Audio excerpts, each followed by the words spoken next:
This is Strategy for Managers, how leaders decide where to compete and how to win. Strategy is not about working harder, it's about choosing wisely. Many companies fail not because they lack talent or money or effort, but because they choose the wrong direction. This means the overall course of action, the wrong direction. They choose the wrong direction. By the end of this lesson, you will understand how managers think strategically, how they position their companies, and you'll understand how to talk about strategy in confident, professional English. We say that in business, not choosing is also a choice. This is what we call a key strategic truth. So this episode is called Strategy for Managers. Strategy is the long-term plan that defines where a company competes and how it creates value. Strategy answers questions like, where should we compete? How will we win? And what will we not do? Good strategy requires focus, concentration on what matters the most. Focus. Bad strategy tries to do everything and ends up doing nothing well. Strategy is about choices. That's a core idea here. At the heart of strategy is choice, selecting one option and rejecting others. Every strategic decision involves trade-offs. A trade-off means to give up one thing to gain another. That's a trade-off. As an example, a company may choose low prices but must accept lower margins. That's a trade-off. Managers who avoid tough choices often pay the price. They suffer negative consequences later. So often you need to recognize trade-offs when they appear. I want to talk about something called competitive advantage. And this is why some companies win.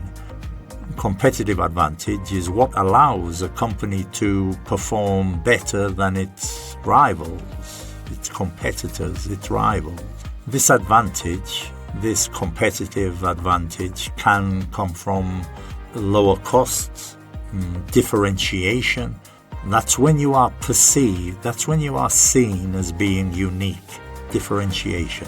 Maybe a strong brand will give you competitive advantage, superior capabilities, skills and resources, capabilities. So without a competitive advantage, companies are stuck in the middle, we say. This means unable to compete effectively. They become stuck in the middle. So to find out where strategy begins, we need to analyze the environment. Strategy starts with analysis. Managers need to understand, they must understand, the industry, competitors, and customers. This is called external analysis. When you ignore the environment, it's like driving with your eyes closed. That's an idiom, acting without awareness of the risks, driving with your eyes closed.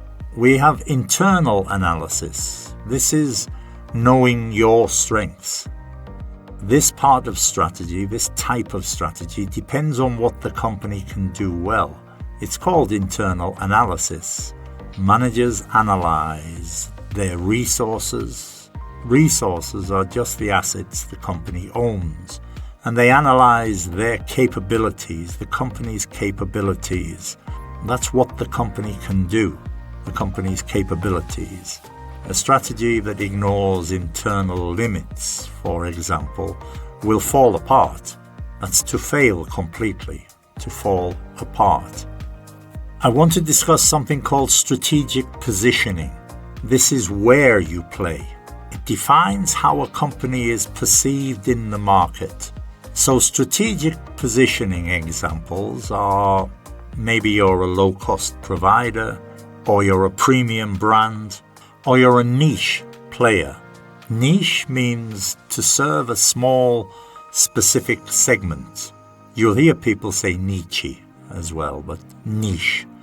We say that trying to copy everyone else leads to price wars. This is aggressive price competition. There are no winners in this. You'll often hear this is a race to the bottom when everyone is being involved in a price war. So strategic positioning positions you as a low-cost provider, a premium brand, or maybe a niche player. We have corporate and business strategy, two different things. Managers deal with strategy at different levels. Business strategy focuses on how to compete in one market.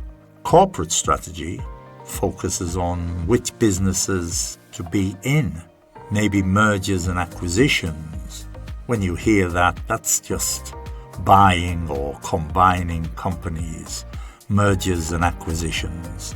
When you confuse these levels, when you confuse business strategy with corporate strategy, you often see what's called strategic drift.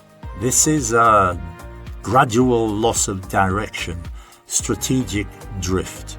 Strategy is useless if it's not implemented. If you don't turn plans into action, strategy is useless. Implementation means putting strategy into practice. To do this, you need clear goals, alignment. That just means consistency between actions and strategy. Leadership is necessary and good communication. Many strategies fail not because they are wrong, but because they are poorly executed, poorly implemented, badly carried out, poorly executed. And strategy is not static, it's not fixed, it's not in one place. Markets change, technology evolves, and customer preferences, they shift. That means they change gradually. Customer preferences shift. Managers need to adapt without losing focus. In other words, they need to adjust while staying consistent. As a final reflection, strategy teaches managers to think long term, to make disciplined choices, to say no as often as they say yes. It transforms effort into direction and turns decisions into results. When you master strategy in English, you gain clarity and confidence and credibility in global business conversations. I want to talk about some of the key vocabulary from this episode with explanations. Phrasal verbs: to fall apart. This is to fail completely. The company fell apart due to bad decision making. To pay the price is to suffer negative consequences later. If your strategy isn't focused, you will pay the price eventually. When we talk about strategy, we are talking about a long-term plan that defines where a company is going and how it will compete.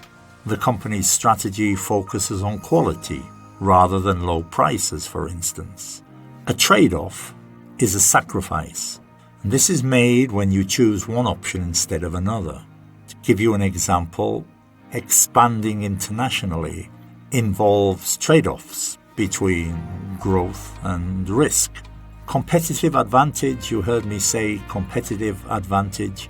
This is a factor that allows a company to perform better than competitors. So strong customer loyalty could give a brand a competitive advantage.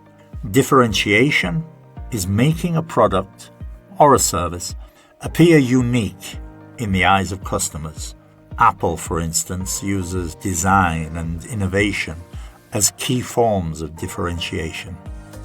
Strategic positioning is just how a company chooses to compete and how they are perceived in the market. The firm's strategic positioning is as a premium, high-quality provider, for example.